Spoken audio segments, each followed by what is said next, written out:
Welcome, my erudite friends, to another MonteCristo 2019 Overwatch League Power Ranking, the Thinking Fans Power Ranking.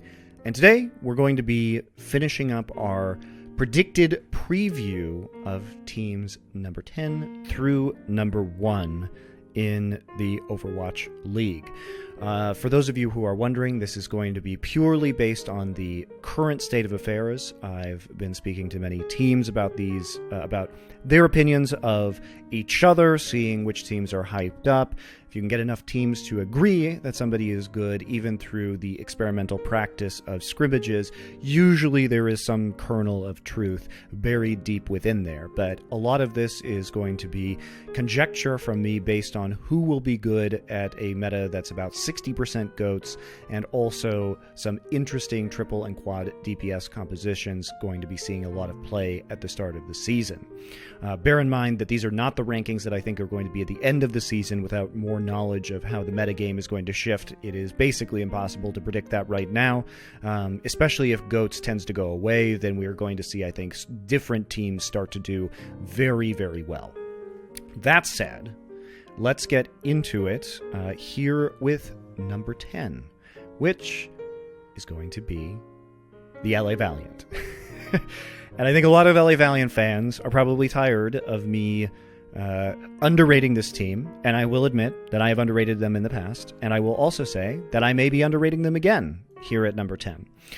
The reason, though, that I have them down at number 10 is that there have been some changes to this roster during the offseason, and I'm just not entirely confident that they are going to be able to smoothly switch between goats and other compositions. A lot of that is going to depend on whether Space and Izayaki can flex onto different DPS heroes at times.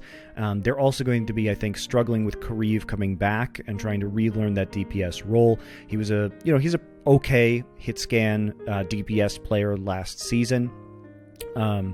And they have Bunny as well, who is basically like a Tracer specialist, and I'm not sure how much play we are going to be able to see with Tracer. If they can get Tracer onto the field and Bunny can pop off, Bunny is a very good duelist on Tracer. There's a possibility that they can pick up some of these maps. But otherwise, they're probably going to be rotating through primarily a roster of Agilities, Kareev, and KSF, barring Bunny learning a bunch of new heroes.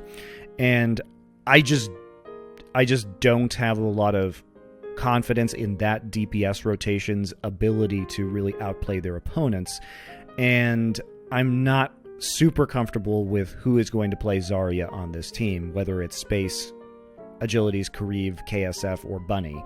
And having a good Zarya in this meta is just extremely important. I do think Fate will continue to play very well. There's been, I think, a lot of good things said by other players and teams about Izayaki as a flex support player, but I think this team in this meta, in a 2-2-2 meta, I could see this team doing a lot better. In this meta, I think that the Valiant are going to struggle in stage 1 at the very least. Number 9 is going to be the Philadelphia Fusion. And again, this may be surprising to have them so low based on the fact that they were finalists last season, but I don't really think that the GOATS meta allows them to thrive. So much of Philadelphia's success last season was based off of EQO and Carpe in particular popping off and having massive games.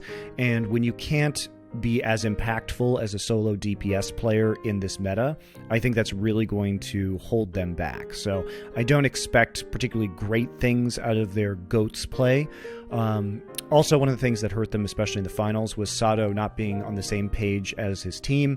It's possible that they'll use Fraggy in a lot of these compositions, given his expertise on Reinhardt. You'd think he'd probably be a pretty good pick if you want to play GOATS all the way through a certain map.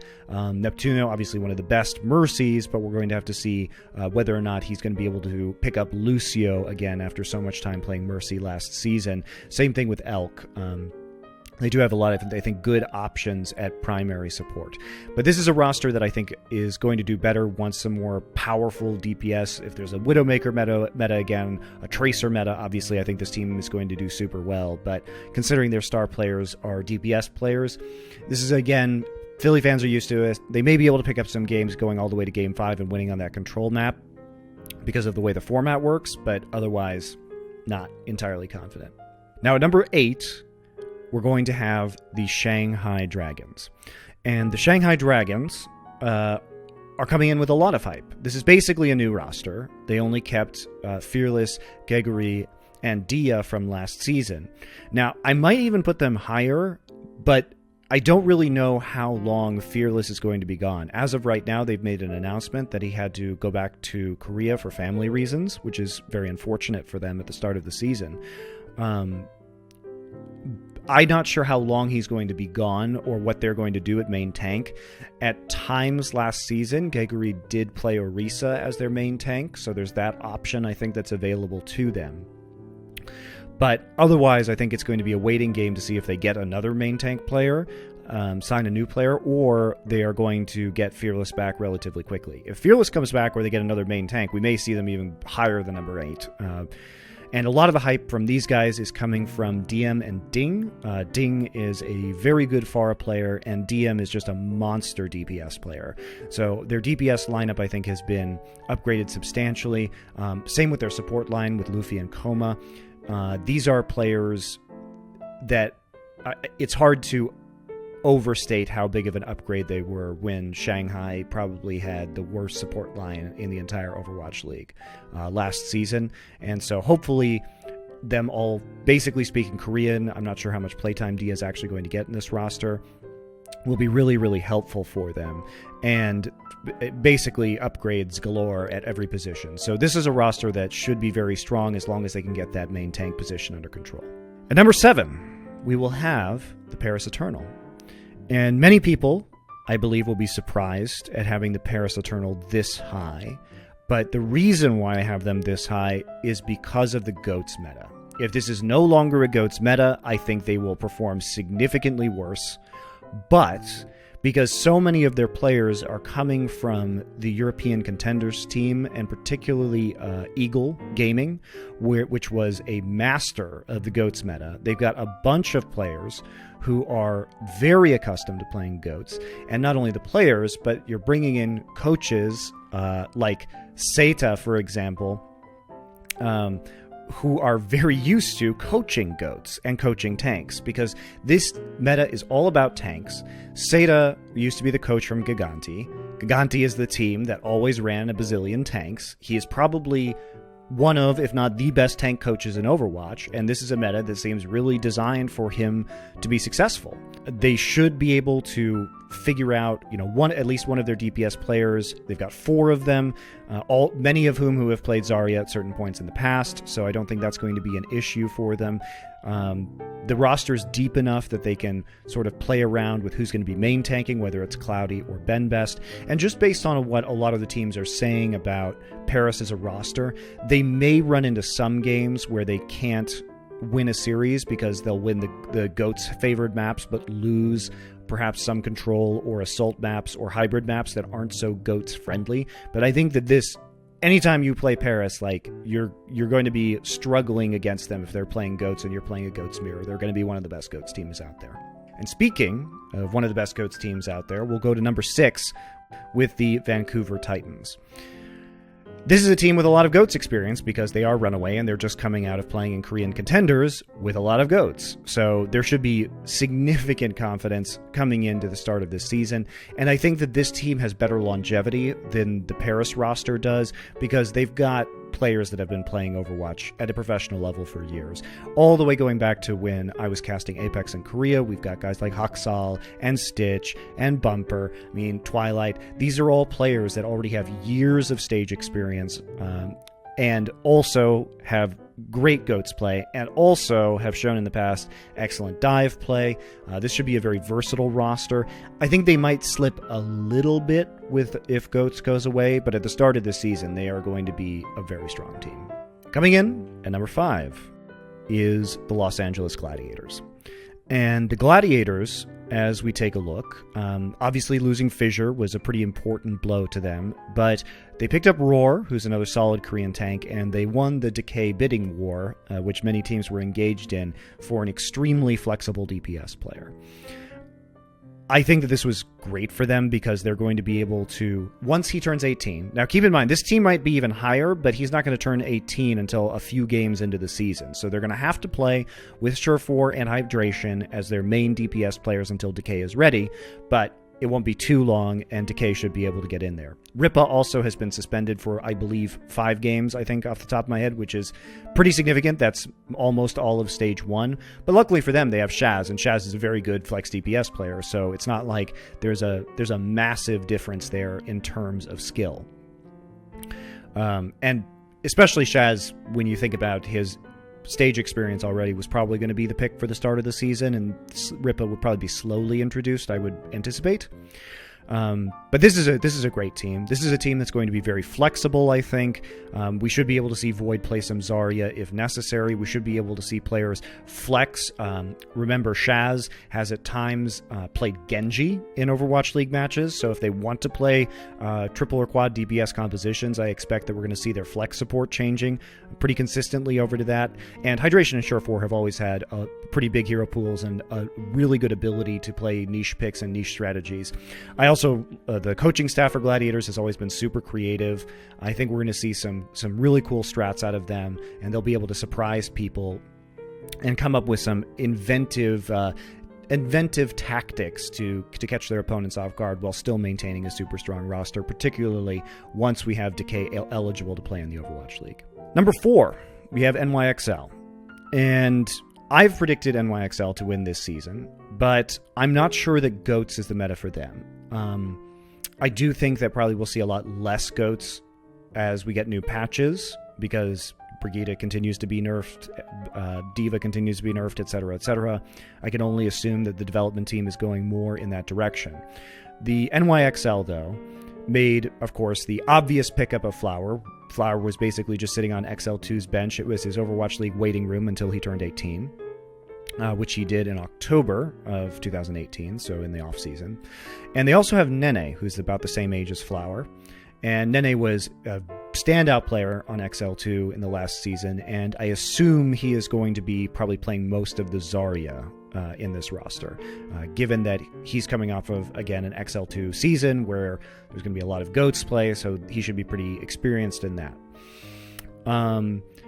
Why this team is not higher is because I question Meko and Jonak's ability to play DPS. On our podcast, my and Thorn podcast, Oversight, we did talk to Ark. Ark implied that maybe Meko and Jonak were not the best DPS players. This is a team that if we go to a 2-2-2 meta where Meko's able to play D.Va, and we see that, of course, Jonak, famous Zenyatta comeback, the addition of Flower and Nene to Libero and Sabielby will give them a lot of options and flexibility at the DPS position.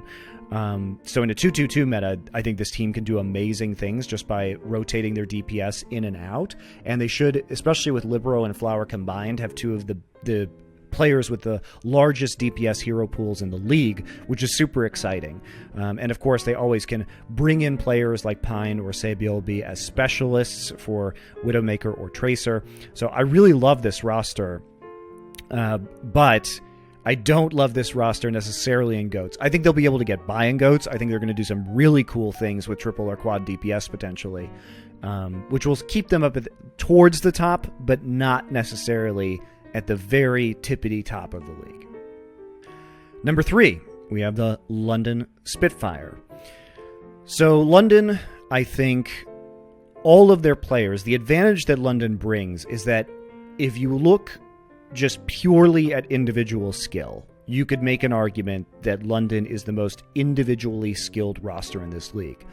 And they are going to be able to pull off nutty individual plays that will just straight up win them maps and matches. And I think that's sort of the X factor for London that puts them this high. They don't have a lot of flexibility, I don't think, when it comes to swapping out players. Remember, they dumped most of their roster last season. They picked up Krillin, but he's going to be coming straight out of Open Division, no professional experience, so I don't think we're going to be seeing him probably anytime soon.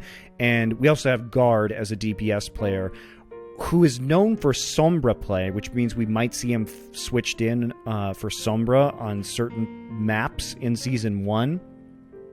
But otherwise, I don't see it as being super impactful. For the most part, I think this is a team that probably will lean into a lot of DPS heroes whenever they can, because, again, they want to leverage their mechanical and individual ability. And even players like Bedosin, who was playing Tracer at points last season, we may see Fury flex onto some DPSs at times. But all these players are so mechanically and individually skilled that this is a roster that is probably going to like dividing and conquering. They want to triple quad DPS, fight you in skirmishes early on. Whether they'll be good at goats or not is a big question, because Reinhardt was sort of a weak point for gesture. But I don't even think this team has to play goats that much, just because they're going to be ripping you apart on a 1v1 basis. If the meta switches away from goats, London's probably going to shoot right back up to maybe the very top of the league. Number 2 is the Hangzhou Spark. Now, this is going to be, I think, quite controversial, but given the scrims that I have watched, given all my conversations with the teams, this roster is very hyped. And maybe I'm buying into the hype too much. It's possible. But just looking at it, yes, it's a mixed roster of Korean and Chinese players, but a lot of these players are just insane stars. So they sort of picked up a lot of amazing players off of mediocre rosters. And you might be saying, well, Monty, X6 did very well in Korean contenders. It's true, but they never got that big win, right? It seemed like any time that they ever started to approach the top, they sort of collapsed at some points. And I guess you could say with Lucky Future Zenith, over in China Contenders, where IDK comes from, IDK was definitely, I think, a standout player on that roster. He's spoken of very highly as a main support. Bazzi and Godsby, Bazzi coming in with a lot of excellent hit scan play. Godsby known for his Genji play frequently, but he's a very flexible DPS player, so he'll be playing a lot of things on this roster. A lot of them already have established synergy. Now, whether they're going to use Gushui, who I think is an amazing main tank, and also Crystal, who's a great DPS player. I mean, all their players are just, you look at this roster, you're like, wow, this is a star-studded roster. It was sort of like it's sort of like the best players no one's heard of, if that makes sense. But whether they're going to be able to overcome that issue of language between Crystal and Gushui and the rest of the Korean players remains to be seen. But fortunately, they have another main tank in No Smite, so they actually have their choice as to how they want to play this. They could slowly integrate their Chinese players, but they're good to go, I think, even with just an all-Korean roster. And it's crazy to think that Gushui and Crystal would be on somebody's bench, potentially. But we'll have to see how much they're going to be played at the start of the season. But all the teams, scrims are scrims, of course, but when basically like 19 other teams tell me that this team is one to watch out for, I think that says a lot about their consistency over the month or so of scrims that teams have been playing here in Los Angeles at the start of the league. So I think these guys are going to be really good. I think they'll be great at goats. They're used to playing goats. I think they'll be great at DPS compositions with the core that they have. And fans should be really excited. Not only that, but they have a lot of personality. You talk to these guys, they're really fun to talk to. I think they're going to be great in interviews. They love to talk trash, I'll tell you that right now. You haven't even seen it yet, but you're going to really enjoy it. 나이스! 이거밖에 못 나이스! 나이스!